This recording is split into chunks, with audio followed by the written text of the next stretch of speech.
So President Biden was just asked if he thought that all Trump supporters were a threat to the United States of America. And the answer he gave was pitch perfect. Take a listen to this.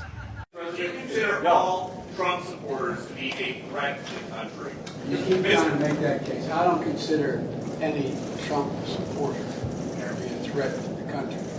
I do think anyone who calls for the use of violence, fails to condemn violence when it's used, refuses to acknowledge when an election has been won, insists upon changing the way in which the rules you count votes. That is a threat to democracy.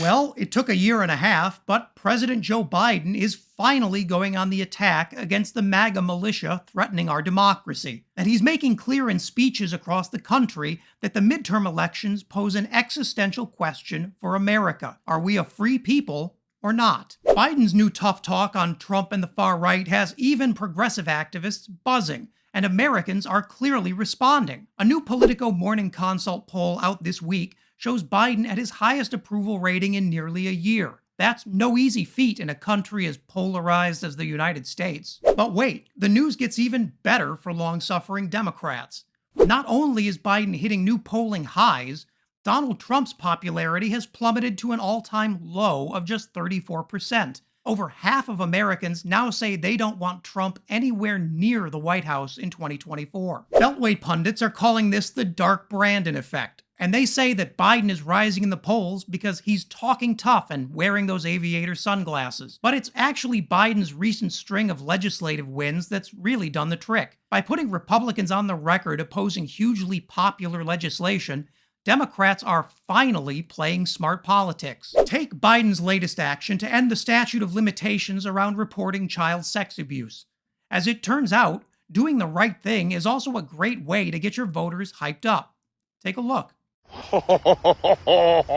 Somebody better let the Evangelical Southern Baptist Convention know. We're talking about some bankruptcy, baby, tonight. Oh, they're so 205 pages of 715 names.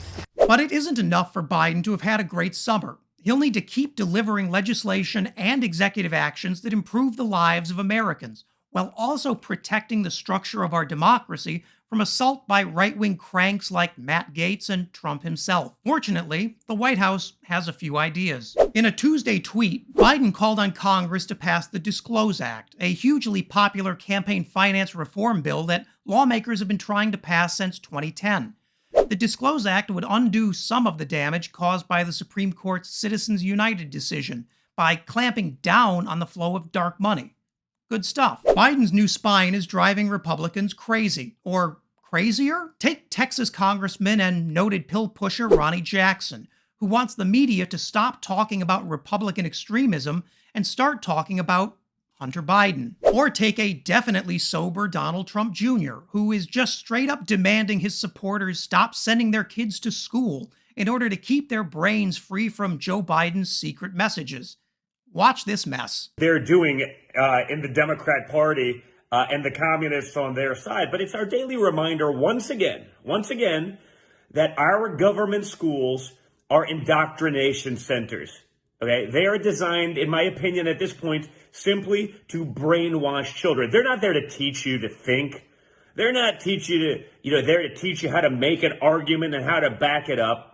They are there to create the next generation of communist Marxists that so many in our public education would love to see. What you're watching is the complete panic of a Republican Party that is absolutely not used to being challenged in public. The GOP has grown so comfortable controlling the conversation that they simply forgot what it's like to defend their views in front of the American people. Uh-oh. With Joe Biden finally finding his voice and Democratic voters more energized than at any time in the last decade, the time is now to push for more of the big, progressive change we've seen in recent months.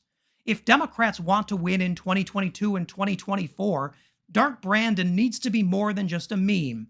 He needs to be a policy-passing machine. If you made it to the end, thanks so much for watching. Please leave a like and consider subscribing.